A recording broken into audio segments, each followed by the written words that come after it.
Hello guys, আসসালামু আলাইকুম। খুব মজাদার একটি খাবার। এই খাবার যদি খেতে চান প্রথমে কী করবেন, এভাবে কুচি কুচি করে নেবেন।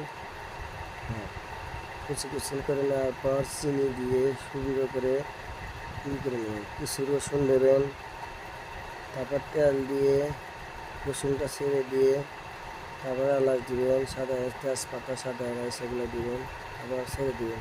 পানি দিবেন না, পানি ছাড়া এভাবে নাড়াপাড়া করার পর ধানের এবং সেদ্ধের উপর হোক একটু সামান্য হলুদ, একটু লবণ, একটু আদা বাটা দিবেন, দিয়ে নাড়া দিবেন।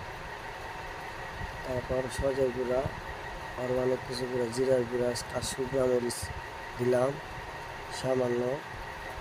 এটি দেওয়ার পর নাড়া পারবেন, দেখলে এরকম কালার হবে। দেখুন কতটা সুন্দর হয়েছে, অনেকটা সুন্দর আছে। দেখুন একদম দেখলে দেখেন জিভে জল এসে যেতেছে। একদম নরম, দেন ভিতরে একদম কোনো কাঁচা নাই, ভিতর পর্যন্ত মিষ্টি ঢুকছে। ভিডিওটা ভালো লাগে সবাই লাইক করবেন।